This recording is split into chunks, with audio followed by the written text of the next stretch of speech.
कमरियों से पातर बलमुआ हमार कमरियों से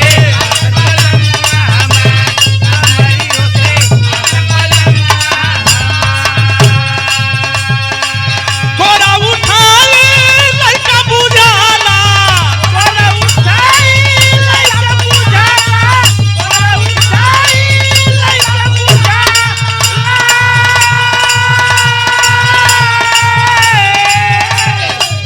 कोरा उठा ले लइका बुझाला छुवे न बिजली के तार कमरियों से पातर बलमुआ हमार कमरियों से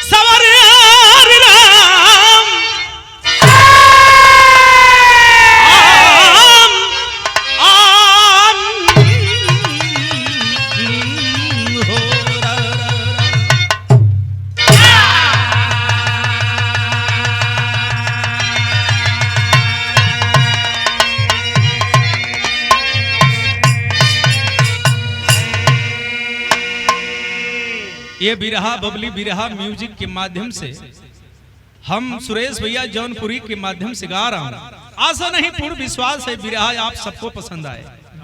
भूमिका में कभी जी भाव देना का देहला भैया हमारा बा समय का तकाजा मेरे साथियों काल के गाल से कोई बच ना सका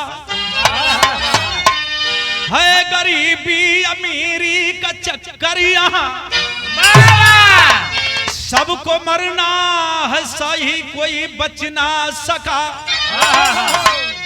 कर्म जैसा करोगे मिलेगा वही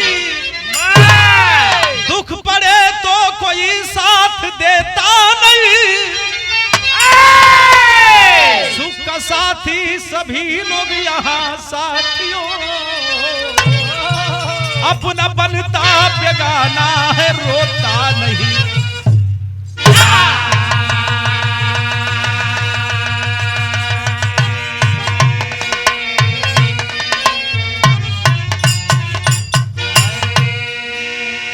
है गरीबी का चक्कर यहाँ साथियों सबको मरना है कोई ऐसी विधि रच ना सका मरना तो सबको है यहाँ कोई यहाँ जिएगा नहीं और जितना दिन जीता है उतना ही उसकी उम्र होती है भैया बाबू आखिरकार ई बिरहा ई संकेत बतावत है कवि जी गजल में भाव लिखल का लिखल भैया मरबा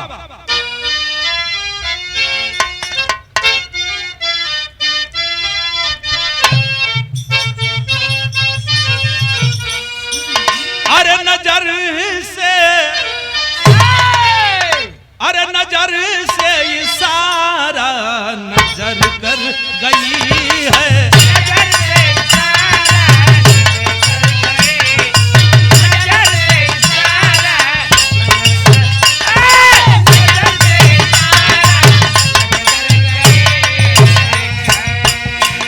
अरे नजर से इशारा नजर कर गई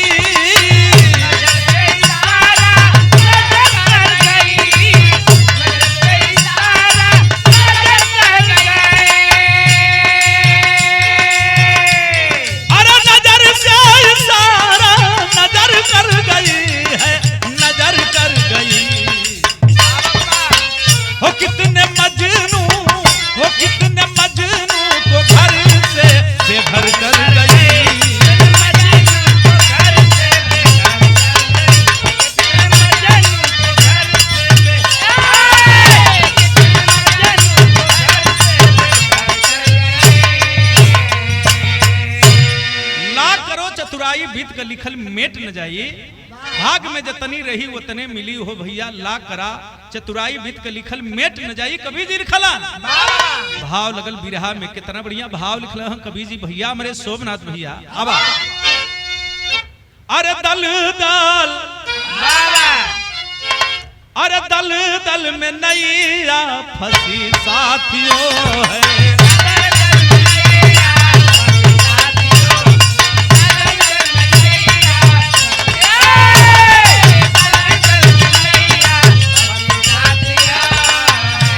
अरे दल दल में नैया फंसी साथियों,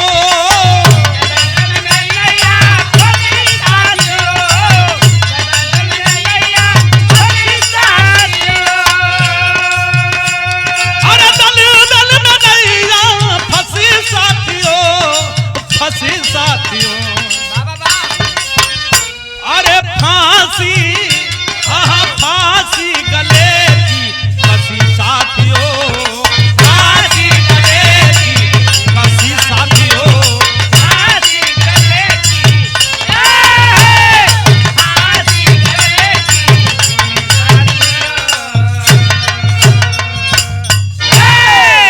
भैया हो ये हमें से बिरहा की स्टोरी में शुरुआत तक लगल धीरज भैया कैसे आवा।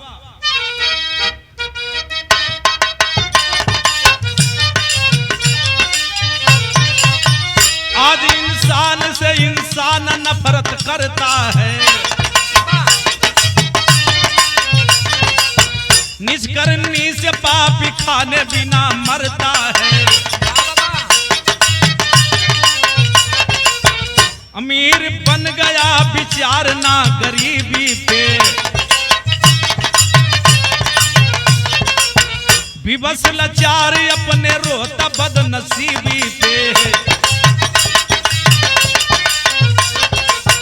उमेश उर्मिला जी पटना के सहरिया में, उमेश उर्मिला जी पटना की सहरिया में, करे गुजारा वो बेचारा तब झोपड़िया में,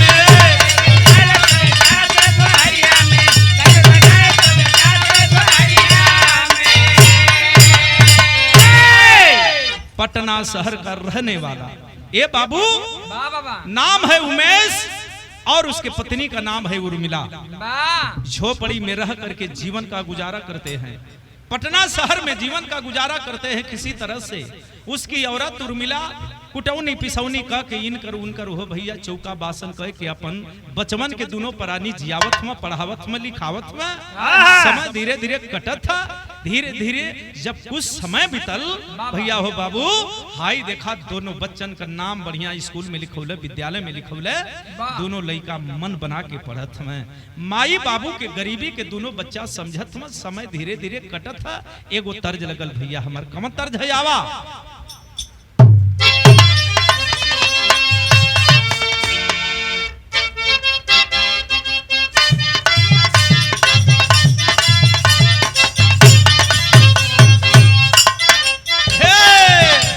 अरे ऐठा जाली,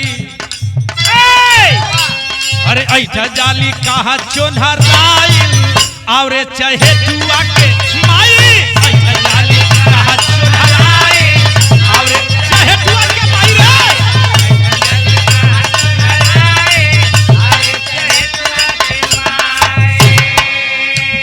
यही के लोग बदौला गवला गांव का बदल गई हुलिया हो जब से आई चुलबुलिया, लेकिन हम का गौली अरे कमरा में छाप दा हरदिया हो, अरे हरदिया हो पिया हो खेला दरदिया, कमरा में छाप दा हरदिया हो राजा खेला हो, पिया हो खेला दरदिया, कमरा में छाप दा हरदिया हो, हरदिया हो पिया हो खेला दरदिया, अरे हो खेला दरदिया हो खेला दरदिया, हो खेला दरदिया हो खेला, हाय हाय हो खेला दरदिया, हो खेला दरदिया।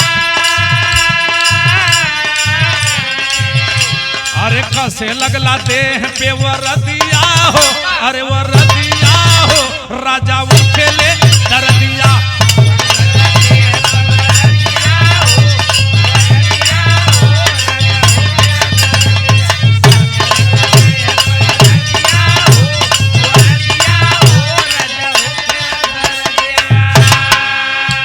ये धीरज भैया आखिरकार उर्मिला उमेश दोनों पति पत्नी अपने बचवन के पढ़ावत हुए और बचवा का नाम विजय और बेटिया का नाम मंजू है। दोनों मन बना के पढ़त हुए। बिटिया बड़ी है, बेटवा छोटा। अरे बाबू माई करेला कमाई हो, अरे कमाई हो, बेटा करेला पढ़ाई।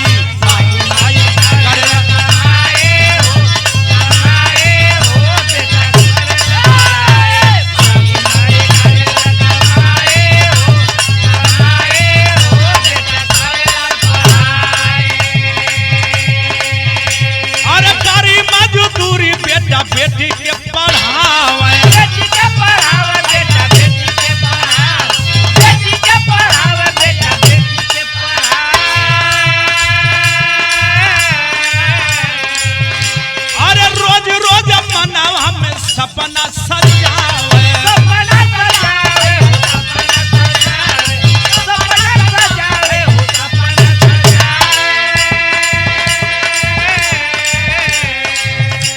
अरे बिनवा बहुर कहियो जाई हो, अरे जाई हो, बेटा करेला पढ़ाई।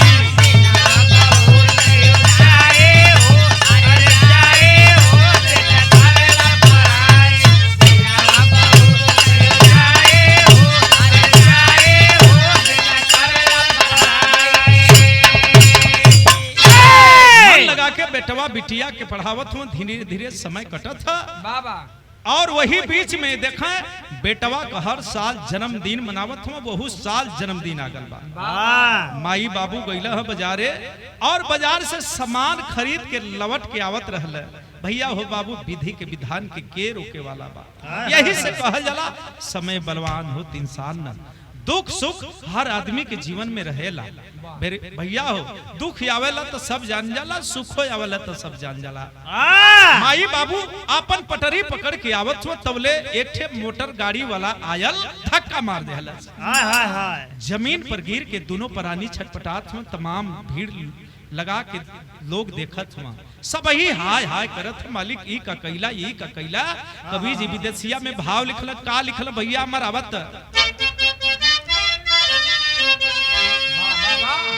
कि धक्का मार भागी गईली, अरे धक्का मार भागी गईली, अरे सुनबा मोटरिया, अरे खुनवा में सनल बा बदनवा बाबूजी।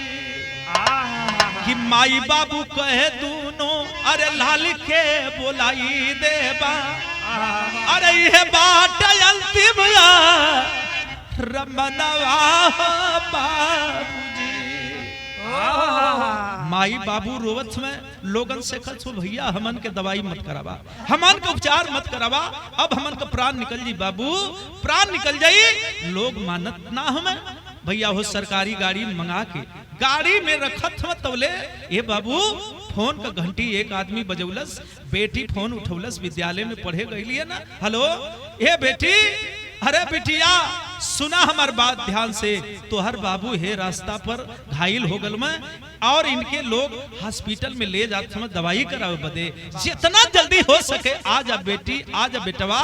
भैया हो जब इतनी बात सुनला दोनों बेटा बेटी पढ़ाई लिखाई छोड़ के हो भैया आनंद फानन में माई बाबू से भेंट करे बदे पहुंचल। हाँ अब माई बाबू जे समय अपने बेटवा के देखल, अपने बेटी के देखल तो सामने बोलवला कहला बेटा आवा अब तो हम बचम ना, हम दोनों प्राणी मर जाइए, मर जाइए। एगो बात सुना कि तोहरे हवाल बाट, कि तोहरे हवाल बाटे, अरे लाल का जीवनिया, अरे पूरा करिया हमनी का सपनवा बाबूजी। डहकी डहकी रोवे भाई और बहिनिया हो, कि डहकी डहकी रोवे भाई और बहिनिया हो, रोवत बाड़ी धराती का गनवा हो बाबूजी, रोवत बाड़ी धराती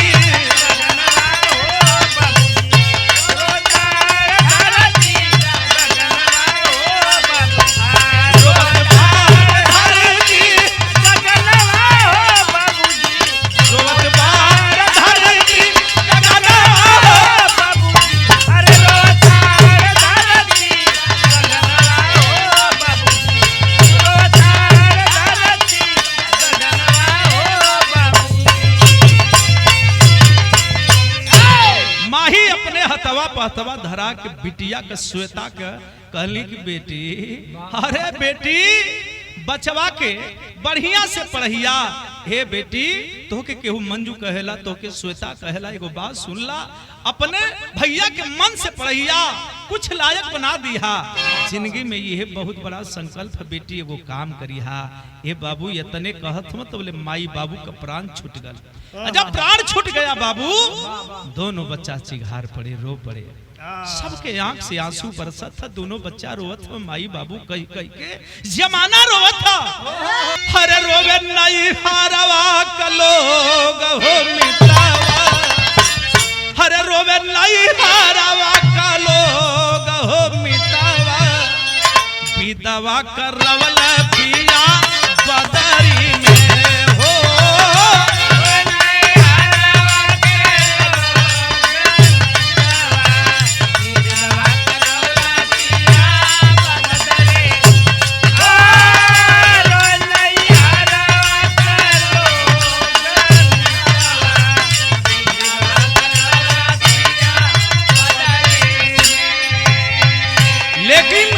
वो बच्चन पर दुख का पहाड़ गिर गई हो भैया। दुखवा का गिराल पहाड़ मिटावा,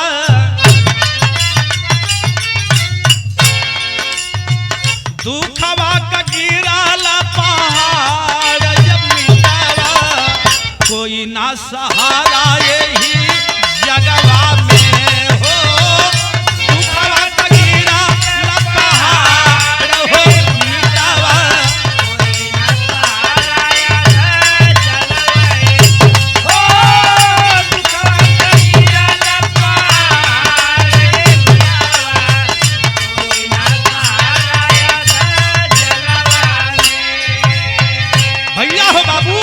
आखिरकार उठा करके लोग दाह संस्कार कर दिए। सब अपने घरे चल गए। गांव के लोग मदद करके तेरे ही बिता दे, लेकिन का दिन केहू मदद करी हो भैया। बिटिया रानी पढ़तिया और विद्यालय से फोन आल, अगर फीस जमा नहीं होगा तो तुम्हारे नाम को काट दिया जाएगा। बेटी लाचार है, विवश है, कुछ लोगों से पैसा मांगने गई।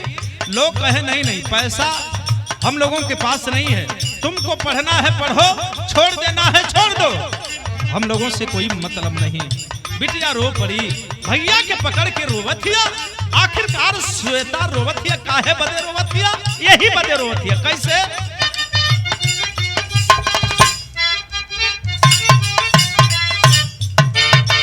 फीस का अभाव छूटल बेटी का पढ़ैया, फीस का अभाव छूटल बेटी का पढ़ैया, फीस का अभाव छूटल बेटी का पढ़ैया।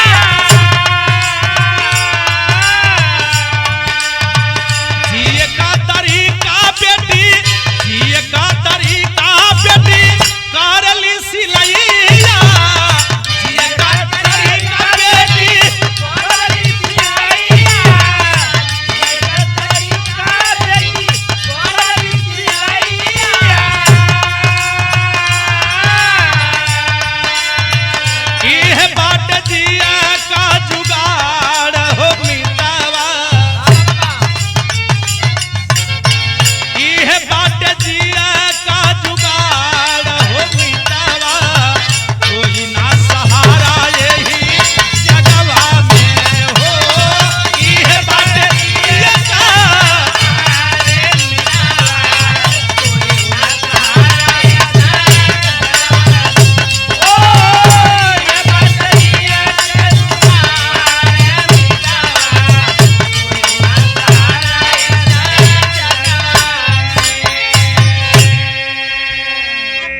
संकल्प करती है मैं नहीं पढ़ूंगी लेकिन अपने भाई को पढ़ाऊंगी।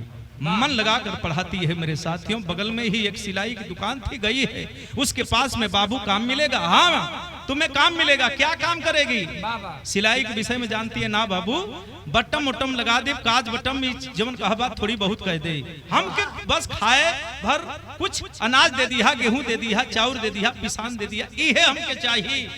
मेरे साथियों कबो कबो तो इतना खैला खैला के वो भाई बहन मरथ में कि कबो नमक और पानी डाल के भात में सान के खात में यह समय होले हो भैया, यह जिंदगी है। कबो कबो चटनी मिले तो रोटी ना, कबो दाल मिले तो भात ना, कबो भात मिले तो दाल ना। गरीबी तक गरीबी होले मेरे साथियों। बहन अपने भाई को संकल्प करती है पढ़ाऊंगी। ईमानदारी का जीवन बड़ा कठिन होला हो भैया, वो लड़की ईमानदारी पर तुली है, धीरे धीरे हुनरबाज हो गई। और जब हुनरबाज भई लड़किया, अब तो सारे दुकान में सबसे सुपर हो गई सिलाई में। अब तो रुपया पैसा अच्छा कमाए लगल, अपने भैया के पढ़ावे लगल, बढ़िया खाना बढ़िया नहाना, धीरे धीरे उम्रियो भी बढ़े लगल, उस सयान हो गई। जेकरे यहाँ कमवा करत रहल सिलाई के दुकनिया पर, जौन सिलाई करे वाला रहल मलिकार रहल, एक दिन टकटकी लगा के ही लड़किए के तरफ ताकत बा। लड़किया कलश की बाबू कहा बात है, मेरे दिल की बात जानना चाहती है श्वेता, तो सुन, तू मेरा काम कर दे मैं तेरा कर दूंगा। सोच में पड़ गई लड़की, आखिर मैं क्या करूं, भाई का नाम लिखवाना है। मैंने तो इनसे कहा कुछ रुपया मांगा, तो रुपया तो तुम्हें दे दूंगा, लेकिन इसके बदले तुम्हें कुछ देना पड़ेगा। कहा बाबू हमारे पास न जगह है, न जमीन है, न घर है, न द्वार है, हम कहाँ देवे जोगबानी।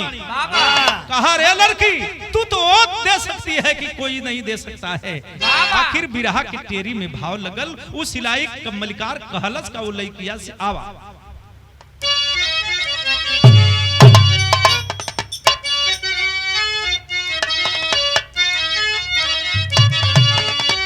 अरे जवानिया हमारे नाम में कही देबू, अरे जवानिया हमारे नाम में कही देबू, ये करे बदल जेवल चाही लेला दाम। जितना रुपया चाहिए दे तो के एक आध दूठे सिलाई मशीन भी दे दे, लेकिन एक करे बदले जब चाहब तब हमारे संगे हम बिस्तर होके की पड़ी। डांट कर बोलती है लड़की, अरे हरामी, बाप के उम्र का है, तुझे शर्म नहीं आती। काश मेरे पास पिस्टल होता, बंदूक होता, कुछ हथियार ऐसा होता, तेरी जान में ले लेती। अरे कमीना, मैं गरीब जरूर हूँ लेकिन गलीज नहीं हूँ, तुम्हारे जैसे काम को लात मारती हूँ। बहिनिया घरे चली आई, तबले भैया स्कूल से आल, ए बहिनी तनी खाना दे दे, घर में कुछ नहीं बा। बहिनिया भैया के पकड़ के अपने रोवे लगल, भैया घबरा मत भैया, हम व्यवस्था करत थी, ए बहिनी हमार प्यास लगल, भूख लगल, तनी कुछ खिया दे। मेरे साथ क्यों रो रही है, ध्यान पड़ल कि माई जहाँ चौका बसनवा करत रहल, चला हो तनी चली, कुछ जरूर मिल जाई। वहां पहुंचती है लड़की, भैया के घरे बैठौले बा, पहुंचल जब ओकरे घरे जकरे घरे चौका बासन ओकर मतरिया करत रहल उर्मिला। भैया हो पहुंची तो पहचान गए लोग, तू उर्मिला की बेटी है न रे। बोल क्या बात है बेटी। कुछ ना बाबू, रोबत तह लइकिया, रोवेले के कारण लोग पूछत हम का बात है, बहुत जोर से भूख लगल बा, तनी पानी पिया दा, हमके छोड़ा, हमरे बबुआ के भूख लगल बा।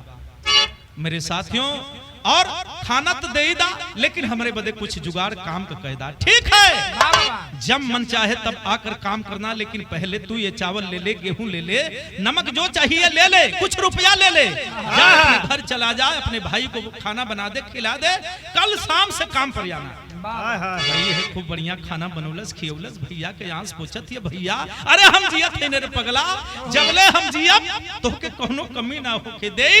माई बाबू हमरे हवाले छोड़ के गईला मुन्ना, तो तोहके कोनो दुख ना आवे दे। भैया सोचत कि बहिनी हमरे बदे बहुत बहुत मेहनत करत बा। मेरे साथी यही से कवि जी भाव देहला पहपट में, आगे का भइल भैया आवा।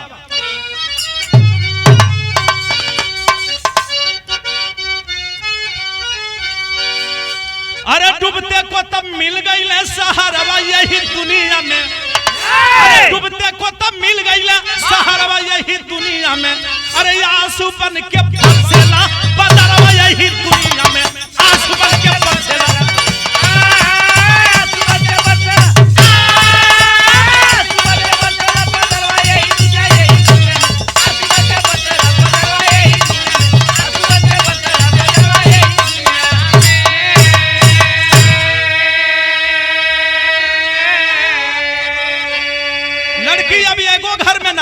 भैया के अच्छा कपड़ा चाहिए, फीस चाहिए कोनो कमी ना होके, एगो घर में ना कई घर में काम करत बा। अच्छा रुपया पैसा पावे, खाए पिए कभी सर सम्मान पा जा, लोग सम्मान के दृष्टि से देखा भैया हो। आखिरकार यही से कहा जला कि यह दुनिया बा, एक से बढ़ के एक लोग घटिया भी हो, एक एक से लोग बढ़ के खराब निक भी हो। मेरे साथियों, कई घर में चौका बासन, अरे कई घर में चौका बासन, बेटी करे कमाई हो, बिना अपने बाबू को अरे बहिनी रहे पढ़ाई हो। केहू बिना कहे, केहू विजय कहे लइकवा के, लेकिन विनय के नाम से प्रसिद्ध था लड़का। अरे पढ़ के बेटा बन गईला, अरे पढ़ के बेटा बन गईला, अब सरवा यही दुनिया में, अरे विधना पूरा कई देहला या सरवा यही दुनिया में।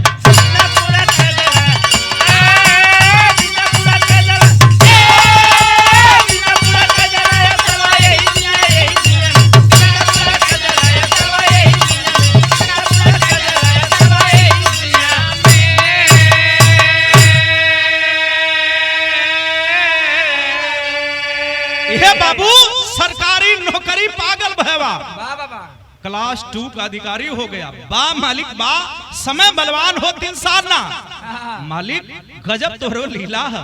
बहनिया चौका बासन कह के गरीबी में अपने भाई के पढ़ा के लिखा के विनय के भैया होनहार बना दे, गरीबी अमीरी में बदल गई। अब तो दुआरे तिरकहरू आवे लगना, बहनिया मलिकार है, पानी पियावत है, जितना लोग आवत मत सब शाबाशी देत हो, बहन होके तो ऐसन परिवार में, हर परिवार में ऐसन बेटी पैदा होकर और ऐसन बेटी पैदा भइला पर लोगन के गर्व होला हो भैया। सब ओकर नमस्ते करत बा, प्रणाम करत बा, भैया खिलखिला के हंसत हो, वाह रे बहनी बा। मेरे साथियों, पहली तनख्वाह जब भैया पौला तहाई देखा बहनिया के हाथ में रखला, बहनिया झरझर झरझर रोवत हिया, भैया के पकड़ के कलश की भैया, अरे दुनिया में सबसे बड़ा महान होला तो भैया कर्म होला, न भाग न किस्मत रे पगला, भाग किस्मत माने कुछ ना होला, जमन कुछ होला कर्म होला। मेरे साथियों, आखिरकार आल्हा में कभी जी भाव देला का देहला जावा,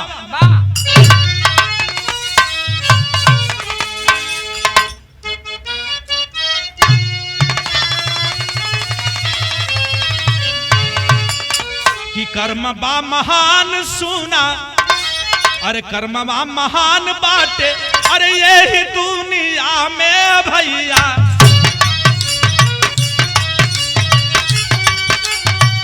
कर्मवा से तूती बाजे जानला जहां,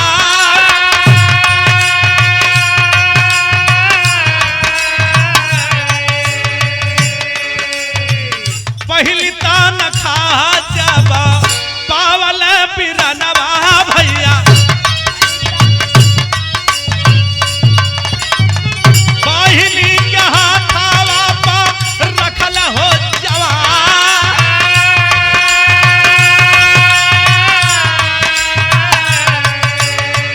पहली का चरनिया धइ के रोवेला बिरनवा भैया,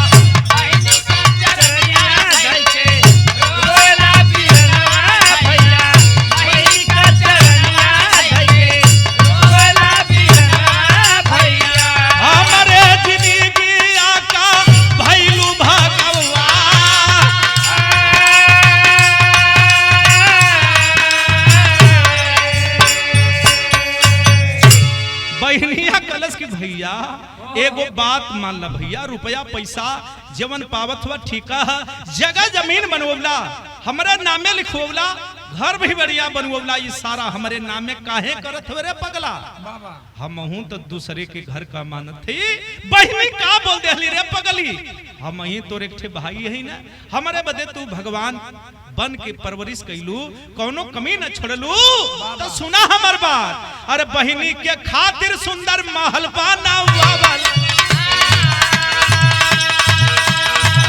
अरे बहनी के खातिर सुंदर महल बनावल,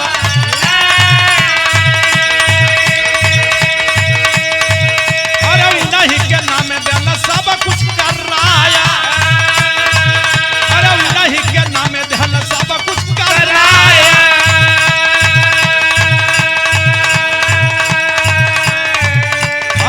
खुशी ताया कैला बहिनी का सदी,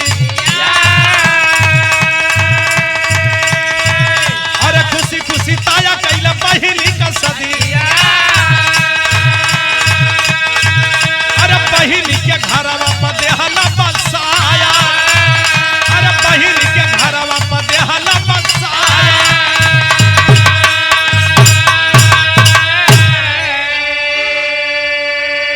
अरे पगली ई घर ई दुआर ई जगह जमीन सब तोहरे नामे है, तोहरे नामे है। कोनो प्रकार का दुख ना सुना, जमाना कुछ कही तोर बियाह ना करब ना तोके कही जाए दई, तोर बियाह करब तो सुन हमरे घरे रहे के होई।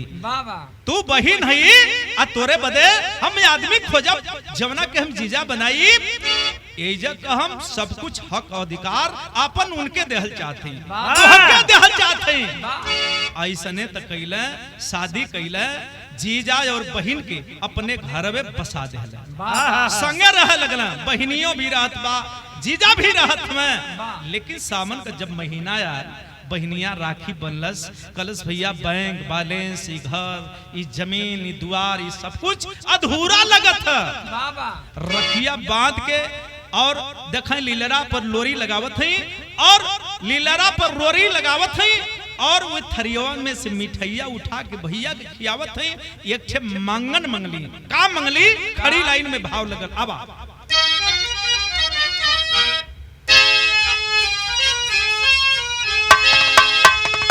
अरे भाभी के बिना नहीं, अरे भाभी के बिना नहीं, अरे शोभे अंगना, अरे अपन घरवा बसाला हमार बिरना, अपन घरवा बसाला हमार।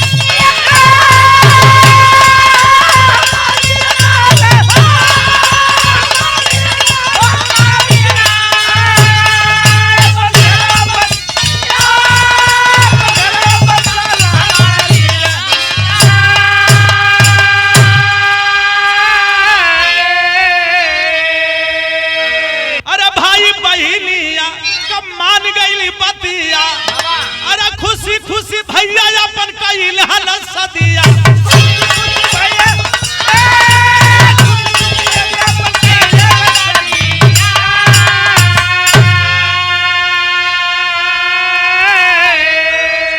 अरे कुछ दिन बाद एगो भइल ललना, अपन घरवा बसाला हमार बिरना।